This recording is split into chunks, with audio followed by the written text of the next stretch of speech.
What's going on, guys? I am Tim Kelly. This is Phillies Stoplight for March 25th. We are 2 days away from opening day, and there is a ton to get to today, so let's not waste any time. The first thing I want to get to is my final opening day lineup projection is now live on Pattison.com. Went up there last night. Go there and read the full thing, because not only were there some changes, and we're going to get to the top of the lineup, but throughout the course of the lineup, based off of what the Phillies did late in spring training, I made some adjustments as well. So we may be making too much out of the lineup, but everyone loves to talk about it, and it is something I do every spring with these lineup projections, so go check that out. Now, obviously, the big thing that everyone is discussing is who should lead off for the Phillies. And I think in many ways the Phillies kind of poured gasoline on that debate by not just deciding with one guy and rolling with that to begin the season. But I have Trey Turner leading off on opening day, because it does seem like the Phillies are going to alternate leadoff hitters to start the season. Rob Thompson kind of hinted at that late in spring training on the broadcast on, I believe it was Sunday's game, that they're still working things out with the lineup, but it may be that Trey Turner goes against left-handed pitchers. He's the leadoff hitter, and Kyle Schwarber will lead off against right-handed pitchers, and they'll go from there. I don't understand that logic. I just think it's better just to go with one guy and be done with it. But Kyle Schwarber last year hit 300 with an 898 OPS against left-handed pitching. Also, Mackenzie Gore, who's going to be the opening day starter for the Nationals last season, he had reverse splits. So left-handed hitters had an 834 OPS against him. Right-handed hitters had a 704 OPS. So even if you're going to have, in most cases, Trey Turner hit against left-handed pitching or lead off against left-handed pitching, in this case, it makes even more sense to have Kyle Schwarber there. And I just think in general, Kyle Schwarber is not someone, certainly wasn't last season, that you have to protect against tough lefties. It doesn't make a ton of sense. If you want to go with Trey Turner leading off and shake things up and try Kyle Schwarber hitting cleanup, I think that there's definitely a case to be made for doing that. Alternating, though, doesn't make any sense, because Kyle Schwarber isn't someone that has struggled against left-handed pitching and that you wouldn't want hitting leadoff against Chris Sale or whoever the case may be, Sean Manaea when he's back. I just think make a decision on one of those two guys and have them ultimately be the leadoff hitter, and then work the rest of the lineup around it. In any event, you can go see my full opening day lineup projection on Pattison. Always have fun time doing those, and I know that just because opening day comes, we are not going to stop debating who should lead off, who should hit other spots in the lineup, and I'm sure it will change throughout the course of the season. Obviously, nothing is set in stone based off of what happens on opening day. Also on Pattison, Anthony Sanfilippo and I released our latest Phillies mailbag. It's the final one before the season begins. And in it, we got asked a ton of really good questions. Again, 5 questions. We both gave relatively lengthy answers. So I'm going to go over a couple here, but definitely go read the full mailbag on the site, because there's more than I'm getting to here. One of the questions we got asked is whether 2025 is a make or break year for Bryson Stott. And Anthony and I kind of differed in our opinions on this. So again, would suggest you read it, because it was a good back and forth.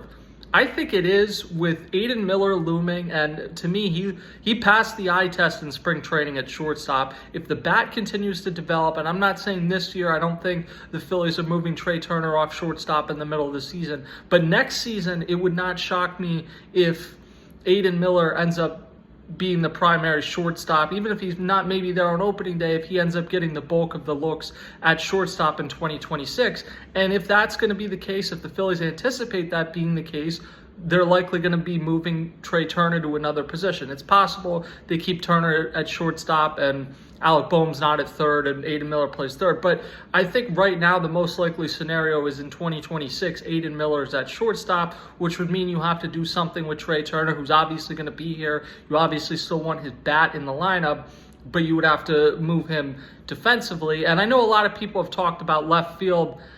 I don't necessarily get why you would move a guy who will be approaching his mid-30s at that point, and his game's predicated on speed. He had a hamstring injury last year. I don't know why you would want to put more stress on him defensively at a position he's never played. He wasn't good when he tried center field with the Nationals going on 10 years ago now. He's now older.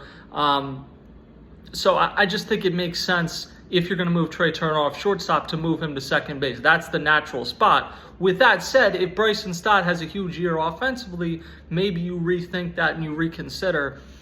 If you get the Bryson Stott that hit 301 in the first half of 2023, I do think you reconsider whether that means Turner goes to left field or Aiden Miller goes to third base and Turner stays at shortstop. Bryson Stott, there is a scenario where he plays well enough this year that you want him as your starting second baseman in 2026, certainly. But since hitting 301 in the first half of 2023, Bryson Stott has hit 248 in 759 regular season at-bats. That's close to 2 seasons worth, a season and a half worth of time. And I understand for much of last year he had the nerve issue in his right elbow. And I don't know exactly to what extent that affected him. I'm still not entirely clear why the Phillies at some point didn't put him on the injured list and see whether rest would have worked last year. If this is an injury that he suffered in May, that's a little perplexing to me. But I don't have any doubt that it affected him to some degree last year. But the bottom line is, whatever that degree was, they need it to be better this year, and by all accounts it is, and they need him to be better offensively. This is someone that's stolen 30 bases in back-to-back years. He's a Gold Glove level second baseman. He is unquestionably a major league player. Right now, though, it's a question of to what extent is he? Is he someone that's a great defender and base stealer that's going to hit once in a while and bat eighth in your lineup? Or is he someone like a lot of people thought a few years ago that could be a leadoff hitter and is an all-star level player? Because if he hits on top of being an elite defender and someone that steals 30 bases, this is a really productive player. If he doesn't hit, or even if he's just like an okay hitter, then I think he becomes expendable on a team where Trey Turner may need to move to second base in the future. So it's something to consider. I felt like coming into last year, Bryson Stott was a long-term cog for the Phillies that would be here for 10 years. I don't know that that's the case right now, but I think what happens this year is going to go a long way in determining it. The other thing we got asked, or one of the other things we got asked in the mailbag, was about what is Kody Clemens' role going to be. He beat out Buddy Kennedy for that final spot on the opening day roster. And my thought on that is, I just think Kody Clemens is a better player than Buddy Kennedy. No disrespect to Buddy Kennedy, who maybe they'll trade him. Maybe he'll get picked up on waivers. It's possible he clears waivers and goes to AAA. We'll see what happens with him. My thought on that, though, is that for the first few weeks of the season, with Rob Thompson kind of being cautious and how many back-to-back days he's playing guys in the field, there could be some opportunities where you want Kody Clemens to start at second base, at third base, even in left field. At the same time, though, the more I've thought about that, left field probably would only be in a pinch. It sounds like they want Max Kepler to play every day early on. And if it's at second or third base, that makes some sense in theory. But why wouldn't Edmundo Sosa be in there over him? That's kind of the confusing part. And it's not like there's going to be a ton of cases where the Phillies need a left-handed pinch hitter on a team where 5 out of the 9 guys projected to be in the opening day lineup are left-handed hitters. I think that there will be some cases, and Anthony mentioned this in the article, the mailbag, that Edmundo Sosa starts, or probably just Edmundo Sosa starts, and late in the game you have a right-handed pitcher and you want to bring Kody Clemens in to pinch hit, and that makes sense.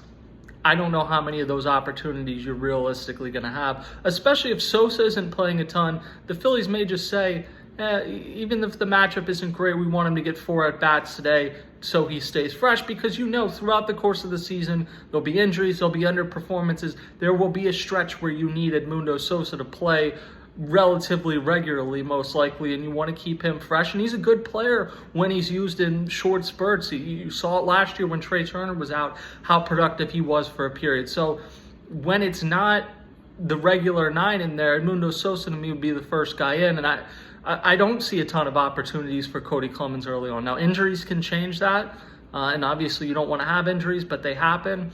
And again, Rob Thompson has been pretty cautious. We think of this more with pitchers, but like last year, Bryce Harper got off the 3rd game of the season Now, granted, he hadn't built up as much in spring training because he was dealing with a back injury late in spring, so I don't know if that'll be the case this year. But there may be a time in the first few weeks of the season where Harper gets a day off, or Bryson Stott gets a day off, or Alec Boehm does, and you put Kody Clemens in there. And I have no qualms about putting Kody Clemens in there.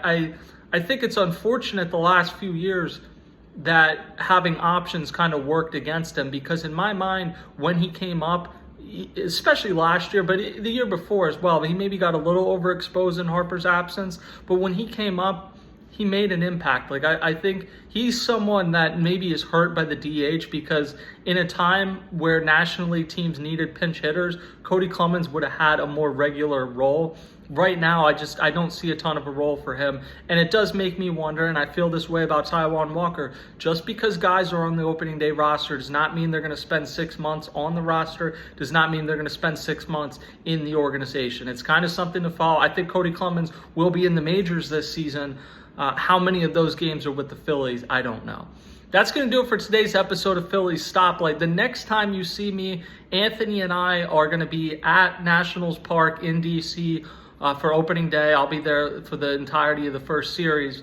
We're planning to do a post-game show after that first game. Now, it's not going to be live, and we don't anticipate this being like a reaction show every single day after every game. But after opening day, I think it'll be fun to kind of, everybody likes to have overreactions after opening day, so we'll give you some of those. And then there's obviously that awkward off day on the Friday, so we can kind of look forward to what's to come the rest of the weekend. I'm looking forward to a full season of talking with you guys here and on Pattison.com. Make sure you check that out, and I'll catch you guys next time.